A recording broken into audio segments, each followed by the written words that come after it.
My name is Margaret Wilson, and at 68 years old, I thought I had already endured every hardship life could throw at me. I was wrong. The worst day of my life arrived beneath a cold gray sky that seemed to mirror the emptiness in my heart. I stood beside my son's casket, unable to accept the reality before me. The polished mahogany coffin rested among countless white flowers, surrounded by grieving family members and friends. Their voices blended together into a distant murmur, barely reaching my ears. Nothing felt real anymore. My son, Daniel, was gone. Even now, saying those words feels impossible. A parent is never supposed to bury their child. That's not how life is supposed to work. Daniel had been my entire world. When he was only 8 years old, his father died suddenly from a heart attack. One moment we were a family of 3, and the next it was just Daniel and me facing the world alone. I remember lying awake night after night, terrified about how I would provide for him. I worked 2 jobs for years. During the day, I worked as a receptionist at a medical clinic. In the evenings, I cleaned office buildings downtown. Some nights I came home so exhausted I could barely stand. But every sacrifice was worth it. Daniel grew into a kind, intelligent, hardworking man. He graduated from college with honors. He built a successful career. Most importantly, he never forgot where he came from. Every Mother's Day, he brought me flowers. Every birthday, he called before anyone else. Whenever I faced a problem, he was there. He wasn't just my son. He was my best friend. Then, less than a year ago, everything changed. Daniel started feeling tired all the time. At first, he blamed stress from work. Then came the doctor's appointments, the tests, the hospital visits. The diagnosis shattered our lives. Cancer. Aggressive. Advanced. I watched my strong, healthy son fight with everything he had. For months, he endured treatments that left him weak and exhausted. Yet somehow he continued smiling, reassuring everyone around him even when he was the one suffering. "Mom, we're going to beat this," he would always say. I wanted to believe him. God knows I wanted to. But cancer doesn't always care about hope. As I stood beside his grave that morning, memories flooded my mind. I saw the little boy who used to run through the backyard chasing butterflies. I saw the teenager proudly showing me his first driver's license. I saw the young man walking across a graduation stage while I cried tears of pride. And now all those memories were all I had left. Tears streamed down my face as the pastor finished his final prayer. The cemetery was silent except for the wind moving through the trees. I felt completely broken, completely alone. What I didn't know was that losing my son would not be the only tragedy I would face that day. Because standing only a few feet away was my daughter-in-law, Vanessa, and before the day was over, she would say something that would change my life forever. The funeral service ended shortly after noon. One by one, the mourners began leaving the cemetery. Some offered quiet condolences before walking away. Others hugged me tightly, unable to find words for a pain that felt impossible to describe. I appreciated their kindness, but nothing could ease the emptiness inside me. I remained standing beside Daniel's grave long after most people had gone. I couldn't bring myself to leave. The fresh soil covering his casket looked unreal. My mind kept expecting him to appear somehow, smiling and telling me there had been a mistake. But reality refused to change. My son was gone. The cold wind brushed against my face as tears continued rolling down my cheeks. I whispered a final goodbye. "I love you, Daniel." My voice trembled. "I always will." For a moment, the cemetery was silent. Then I heard footsteps approaching behind me. I turned slowly. Vanessa, my daughter-in-law.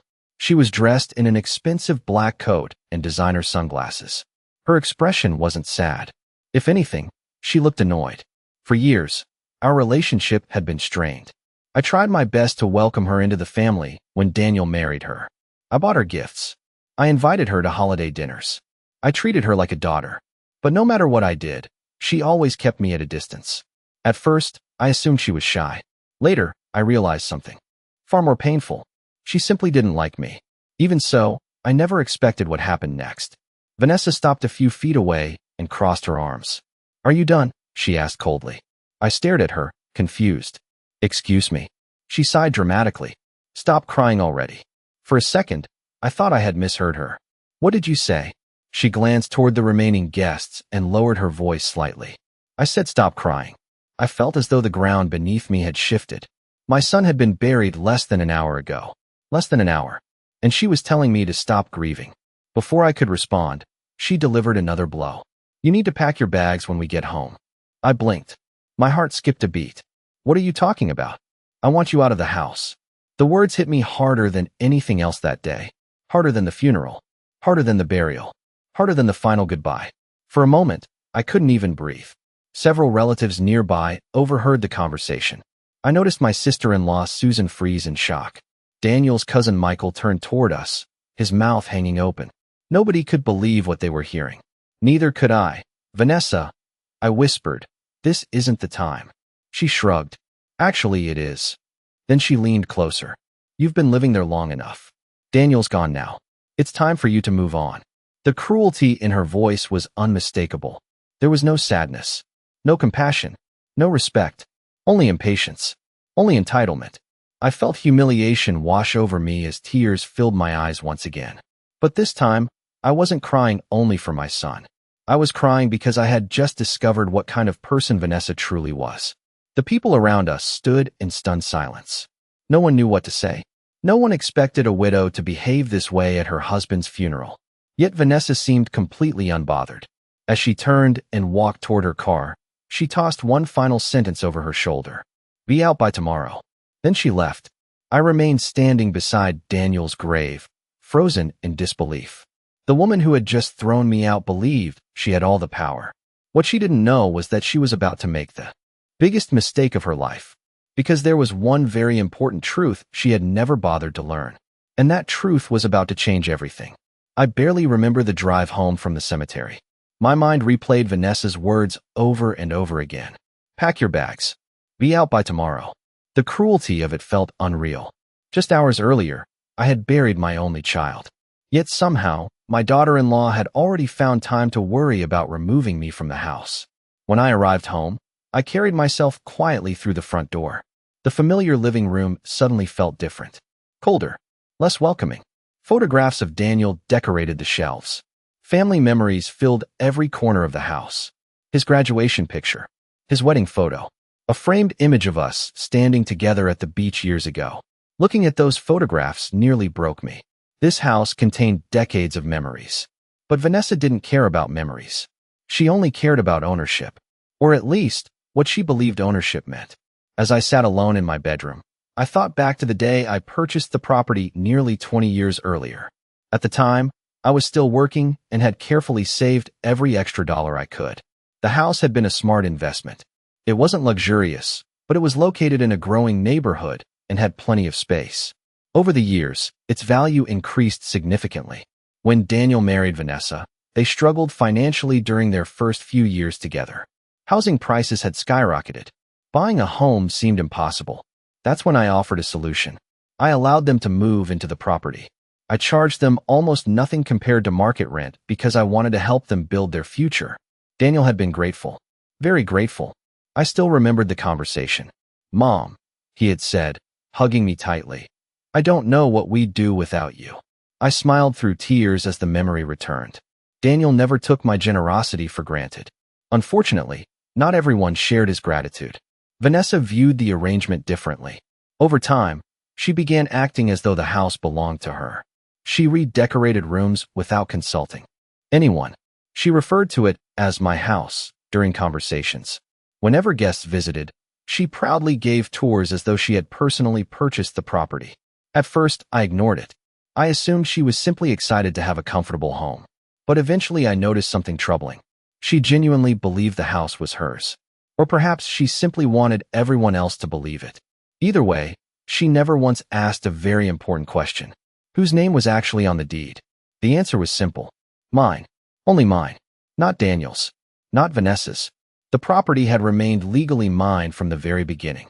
Daniel knew that. We had discussed it openly several times. In fact, shortly before he became seriously ill, he reminded me to keep all ownership documents secure. At the time, I didn't understand why he seemed concerned. Now I was beginning to wonder. Had he seen signs of Vanessa's growing entitlement? Had he worried about what might happen if he wasn't around? The thought sent a chill down my spine. As evening approached, my grief slowly gave way to something else. Clarity. For the first time since the funeral, I realized I possessed something Vanessa lacked. The truth. She believed she held all the power. She believed she could throw me out whenever she wanted. She believed I was vulnerable and helpless. What she didn't realize was that she was standing on ground that legally belonged to me. I could have confronted her immediately. I could have pulled out the deed and ended the argument on the spot. But I didn't.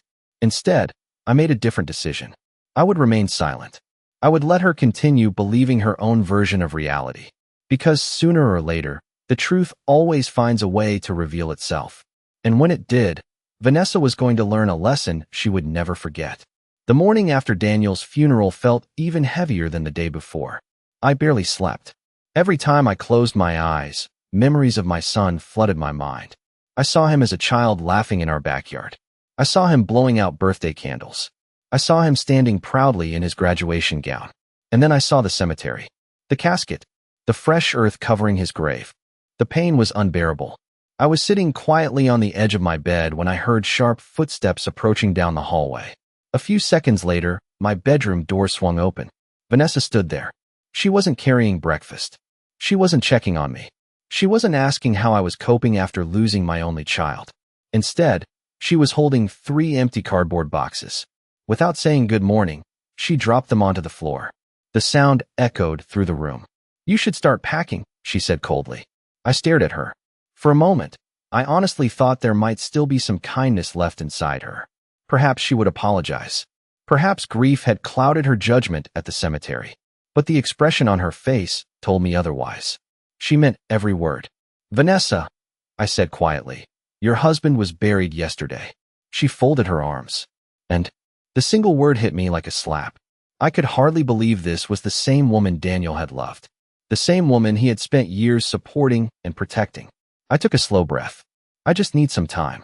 Her eyes narrowed immediately. "You've had enough time." Enough time. As though grieving the loss of my son had an expiration date. As though 24 hours was sufficient to recover from the greatest heartbreak of my life. "I want you gone by tonight," she continued. "Tonight?" "Yes." I looked around the room. Everything I owned was there. Photographs. Family heirlooms. Personal keepsakes collected over decades.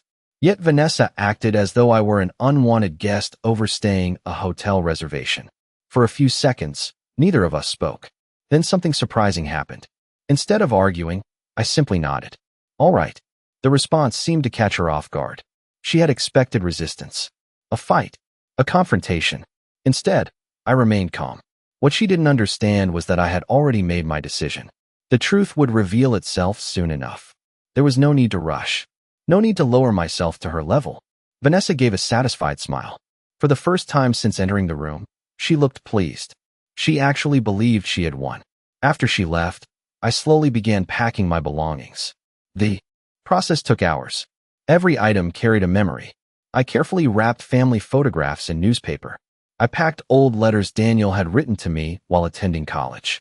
I placed my late husband's wedding ring into a small velvet box. Several times, tears blurred my vision.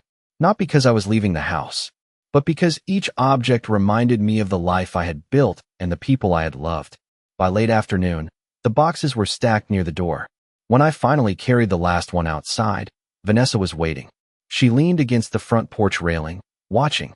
There was a smug satisfaction in her expression, as though she had conquered something, as though she had removed an obstacle from her path. I loaded the boxes into my sister Susan's car. Before getting inside, I turned and looked at the house one last time. Daniel's house, Vanessa believed. Her house, she assumed. My house, in reality. The irony almost made me smile. Vanessa stood in the doorway with her arms crossed.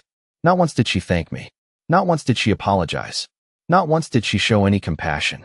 As Susan drove away, I glanced back through the rear window. Vanessa was still standing there. Confident. Proud. Certain of her victory. What she didn't realize was that within days, everything she believed about that house, and about her future, was about to come crashing down. 3 days after I left the house, everything changed. I was staying in the guest room at my sister Susan's home. She had been incredibly supportive during those difficult days, giving me space to grieve while also making sure I wasn't alone. The pain of losing Daniel was still overwhelming. Every morning, I woke up hoping the nightmare would end. Every morning, reality returned. My son was gone. Yet despite my grief, there was one thing I hadn't done. I hadn't contacted Vanessa. I hadn't argued with her. I hadn't mentioned the house. I simply waited. Deep down, I knew the truth would eventually surface. And it happened sooner than I expected. That same week, Vanessa received a phone call from Daniel's attorney. Like many married couples, Daniel and Vanessa had several legal matters that needed attention after his passing. There were insurance documents, retirement accounts, and estate paperwork to review. Vanessa assumed the meeting would be routine. In her mind, she was now the unquestioned owner of everything Daniel had left behind. She arrived at the attorney's office dressed professionally and carrying a folder full of documents. According to Susan's friend, who happened to work in the same building, Vanessa looked confident when she entered. She wasn't smiling because she missed Daniel. She was smiling because she believed her future was secure. What happened next wiped that smile away. The attorney, Mr. Reynolds, greeted her politely and invited her into his office. For the first several minutes, everything went normally. They reviewed financial accounts, insurance policies, retirement benefits. Then Mr. Reynolds opened another file. A thicker file. One that contained property records. Vanessa reportedly leaned back in her chair, expecting to hear confirmation that the family home belonged to her. Instead, Mr. Reynolds asked a simple question. Mrs. Harper, were you aware that the residence on Willow Creek Drive is not part of Daniel's estate? Vanessa frowned. What do you mean? The attorney adjusted his glasses. The property is not listed under Daniel's ownership. For a moment, she simply stared at him, confused. Then she laughed. Actually laughed. There must be some mistake. Mr. Reynolds didn't laugh. Instead, he opened the file and slid several documents across the desk. There's no mistake. Vanessa picked up the papers. The moment she saw them, her expression changed. The confidence vanished instantly. The first page was the property deed. The legal owner listed on the document was Margaret Wilson. Me. Not Daniel. Not Vanessa. Me. She reportedly flipped through the pages repeatedly, searching for some explanation, some loophole, some missing detail. But every document confirmed the same thing. The property belonged entirely to me. Mr. Reynolds calmly explained the situation. The house has remained in Mrs. Wilson's name since the date of purchase. There have been no ownership transfers. Vanessa's face turned pale. For years, she had walked through those rooms believing they belonged to her family. For years, she acted like the queen of a castle she didn't own. And now the truth sat in front of her in black and white. Legal. Official. Undeniable. According to Mr. Reynolds, she sat silently for nearly a full minute. Then she asked the question that revealed exactly what concerned her most. Can she make me leave? The attorney didn't hesitate. Yes. One word. One devastating word. Everything Vanessa believed she controlled had disappeared. The house. The security. The authority she thought she possessed. Gone. When she left the office that afternoon, she wasn't thinking about inheritance. She wasn't thinking about Daniel. She wasn't thinking about grief. She was thinking about something far more frightening. For the first time since forcing me out, Vanessa realized she had made a terrible mistake. And the consequences of that mistake were only beginning. The days following Vanessa's meeting with the attorney were nothing like she had imagined. For years, she had carried herself with confidence. Some would have called it confidence. Others would have called it arrogance. Either way, Vanessa had always believed she was in control. Now, for the first time, that control was slipping away. According to several relatives, she spent the entire weekend digging through filing cabinets, storage boxes, and desk drawers inside the house. She searched every document she could find. Property records, tax statements, mortgage paperwork, bank files, anything that might prove the attorney was wrong. But every document led to the same conclusion. The house belonged to me. Legally. Completely. There were no hidden ownership rights. No transfer agreements. No inheritance loopholes. No miracle waiting to save her. The reality was simple. The woman she had thrown out was the actual owner of the property. And she was merely living there because I had allowed it. That realization hit Vanessa harder than she expected. For the first time, she understood the position she had placed herself in. She had forced the owner out of her own home. The irony was almost unbelievable. Meanwhile, word about the funeral incident had begun spreading. Through the family, people talk, especially when something shocking happens. And what Vanessa did at the cemetery shocked everyone. Family members who witnessed the confrontation began sharing the story. Soon, relatives who hadn't attended the funeral were hearing about it too. My sister Susan received multiple phone calls. Several cousins reached out. Even longtime family friends contacted her. The reaction was nearly identical every time. Disbelief, then anger, then disappointment. Many people simply couldn't understand how someone could treat a grieving mother so cruelly, particularly on the day she buried her only child. Vanessa quickly noticed the difference. Phone calls became less frequent. Messages went unanswered. Invitations disappeared. People who once welcomed her warmly now kept their distance. Some were polite, others were not. One relative reportedly told her directly, "What you did to Margaret was unforgivable." Another reminded her that grief should bring families together, not tear them apart.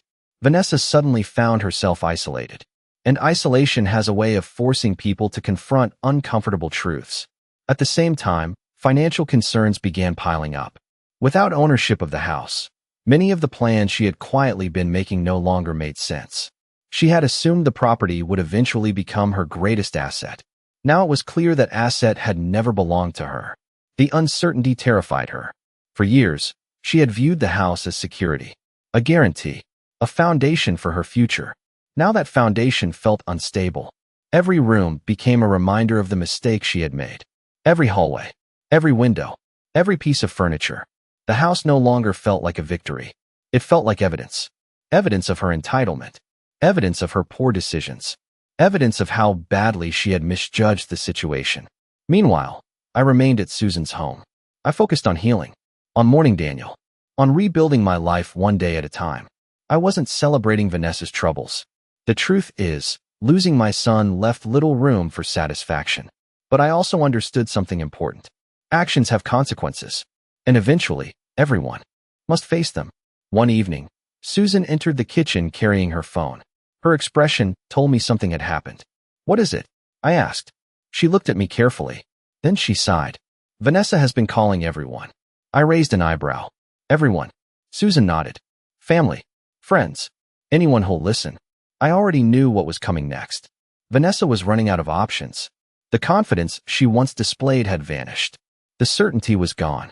The illusion of control had shattered. And for the first time since Daniel's funeral, she was beginning to understand that some mistakes cannot simply be ignored, especially when those mistakes are made against the people who loved you most. About 3 weeks after Daniel's funeral, my phone finally rang. I was sitting on Susan's back porch, watching the sun slowly disappear behind the trees. It was one of the few peaceful moments I had experienced since losing my son. When I looked at the screen, I froze. "Vanessa." For a moment, I considered letting it go to voicemail. After everything that had happened, I wasn't sure I wanted to hear her voice. But eventually, I answered. "Hello." There was silence for a few seconds. Then I heard something unexpected. "Crying." "Margaret," she whispered. Her voice sounded completely different from the cold, confident tone I remembered from the cemetery. "We need to talk." I remained silent. "Please," she continued. "Can we meet?" Part of me wanted to refuse immediately. Another part wanted answers. So after a long pause, I agreed. The following afternoon, we met at a small cafe across town. I arrived first. When Vanessa walked through the door, she looked nothing like the woman who had ordered me out of the house. Her eyes were red and swollen. Dark circles sat beneath them. She looked exhausted, nervous, defeated. For a moment, I almost felt sorry for her. Almost. She sat down across from me and stared at her hands. The confidence she once carried had completely vanished. Neither of us spoke for several seconds. Finally, Vanessa took a deep breath. "I'm sorry." The words hung in the air. Simple, direct, yet somehow insufficient. Because there are some wounds that a simple apology cannot immediately heal. "I was wrong," she continued. "I know that now." I listened quietly. She began explaining herself. She talked about grief, about stress, about fear. She said losing Daniel had shattered her world. She admitted she felt overwhelmed by everything happening around her. The funeral, the paperwork, the uncertainty about the future. "I wasn't thinking clearly," she said. "I wasn't myself." Tears rolled down her cheeks. For a while, I simply listened. Not because I agreed, not because I believed everything she said, but because I wanted to hear the full truth, or at least the version of truth she was willing to share. When she finished speaking, the table fell silent again. Vanessa looked at me hopefully, as if waiting for forgiveness, as if expecting the conversation to erase everything that had happened. But I couldn't forget.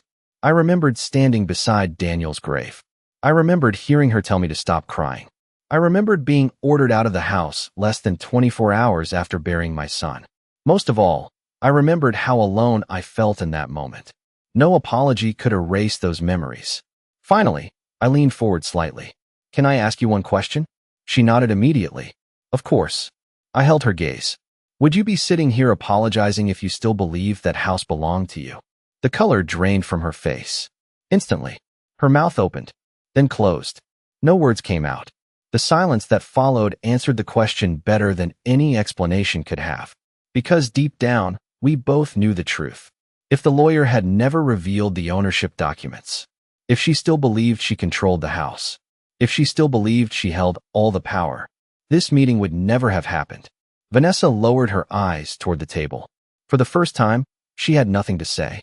No excuses, no explanations, no arguments, just silence. And in that silence, I finally understood something important. Vanessa wasn't only apologizing because she regretted her actions. She was apologizing because her actions had consequences. As I looked at the woman sitting across from me, I realized forgiveness and trust were two very different things. Perhaps one day I could forgive her. But trust, once broken, is far more difficult to rebuild. And Vanessa had shattered mine completely. After my meeting with Vanessa, I spent several days thinking carefully about what to do next. Many people assumed the decision would be easy. Some family members believed I should immediately force her out of the house. Others thought I should pursue legal action for the way she had treated me. A few even suggested that she deserved to experience the same humiliation she had inflicted on me. I understood their anger. Honestly, part of me shared it. What Vanessa had done was cruel. There was no denying that. She had thrown me out while I was grieving the loss of my only child. She had shown no compassion, no patience, no respect. Yet every time I imagined retaliating, I thought about Daniel. My son had spent his entire life trying to bring people together.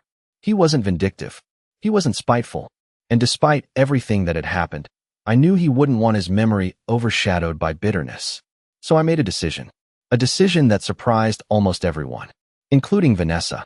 I asked my attorney to prepare a formal notice. The notice stated that Vanessa would have 6 months to vacate the property. Not 6 days, not 6 weeks, 6 months. Enough time to find suitable housing. Enough time to organize her finances. Enough time to rebuild her future. It was fair, more than fair. When Vanessa received the notice, she called me immediately. This time, there was no anger in her voice, only relief. "I thought you were going to make me leave right away," she admitted. I remained calm. I could have. The silence on the other end of the line lasted several seconds. Because we both knew it was true. Legally, I had every right to demand immediate possession of the property. Instead, I had chosen mercy, not because she earned it, but because I refused to become the kind of person she had been. Over the following months, something interesting happened. Vanessa changed. Not overnight, not dramatically, but gradually. For the first time since I had known her, she seemed forced to confront the consequences of her actions, without excuses, without blame, without anyone rescuing her. She began selling unnecessary luxury items. She downsized her lifestyle. She took on additional work responsibilities. Most importantly, she stopped acting entitled. Several relatives noticed the difference. Susan certainly did. "She's different now," my sister remarked one evening. I nodded thoughtfully. Maybe. The truth was, I wasn't focused on Vanessa anymore. For weeks after Daniel's death, my life had revolved around conflict. The funeral, the house, the betrayal, the legal situation. But eventually, I realized something important. I couldn't spend the rest of my life reliving my worst memories. I needed to heal. I needed to move forward. I needed to remember my son for the life he lived rather than the tragedy that followed his death. As the months passed, I began volunteering at local community programs. I reconnected with old friends. I started taking morning walks again. Little by little, peace returned. Not complete peace. The loss of Daniel would always hurt. Some wounds never fully disappear. But I was learning to carry that pain differently. One afternoon, nearly 6 months after our meeting at the cafe, I drove past the house. Moving trucks filled the driveway. Vanessa was finally leaving. I watched from a distance for a few moments. There was no celebration, no sense of victory, only closure. Because this was never really about a house. It was about character, choices, consequences. And as I sat quietly behind the wheel, I realized something that brought me unexpected comfort. Sometimes justice doesn't require revenge. Sometimes justice simply means allowing people to live with the results of their own decisions. And that lesson was one Vanessa would carry with her for the rest of her life. 6 months passed faster than I expected. Before long, the moving trucks were gone, the driveway was empty, and Vanessa had officially moved out of the house. The chapter that had begun with so much pain was finally coming to an end. For the first time since Daniel's funeral, I walked through the front door alone. The house was quiet, almost too quiet. For a moment, memories rushed back. I remembered Daniel sitting at the kitchen table drinking coffee before work. I remembered family dinners filled with laughter. I remembered Christmas mornings and birthday celebrations. Every room carried a piece of my son's life. The sadness was still there. I suspected it always would be. But something had changed. The pain no longer controlled me. Instead, it reminded me how fortunate I had been to have a son like Daniel. As I stood in the living room, I thought about everything that had happened. Vanessa believed she owned the house. She believed she controlled the future. She believed she could decide who stayed and who left. In the end, she discovered that ownership is about more than assumptions. It's about responsibility, sacrifice, and truth. Over the following months, I made several improvements to the property. The house needed repairs, fresh paint, updated plumbing, a few structural upgrades. As contractors worked, I found myself thinking about how the property could serve a greater purpose. One afternoon, an idea came to me, an idea inspired by my own experience. After losing my husband years ago, I had often felt alone. After losing Daniel, that feeling became even stronger. I knew there were countless older women facing similar struggles. Widows, retirees, mothers who had spent their lives caring for others only to find themselves isolated later in life. Many of them had nowhere to turn. So I decided to do something meaningful. Instead of selling the property, I transformed it into affordable housing for senior women in need. Nothing extravagant, just a safe, comfortable place where people could rebuild their lives with dignity. The project took time, but when the first residents moved in, I knew I had made the right decision. Watching those women smile as they settled into their new homes brought me a sense of purpose I hadn't felt in years. Some had lost spouses. Some had lost children. Some had simply fallen on difficult times. Yet all of them shared one thing. They deserved compassion, the very thing Vanessa had failed to show. Ironically, the house she tried to claim for herself became a refuge for people who truly needed it. Sometimes life has a remarkable sense of justice. As for Vanessa, I heard occasional updates through family members. She found a smaller apartment. She continued working. By all accounts, she was doing fine. And honestly, I was glad. Despite everything that happened, I never wanted her life destroyed. I only wanted her to understand the consequences of her choices. Whether she truly learned that lesson, only time could tell. Today, when people ask me what happened after my son's funeral, I tell them this. The story was never really about a house. It wasn't about money. It wasn't about property. It was about character. At my lowest moment, someone tried to make me feel powerless. But power doesn't come from legal documents or expensive homes. Real strength comes from integrity, from kindness, from the sacrifices we make for the people we love. Vanessa thought she owned everything. But ownership isn't measured by whose name appears on a mailbox. It's measured by who built the foundation, who carried the burden, who paid the price. And in the end, she learned a truth that changed everything. She never owned the house. But more importantly, she never understood its value. Because the most important things in life can never be owned at all.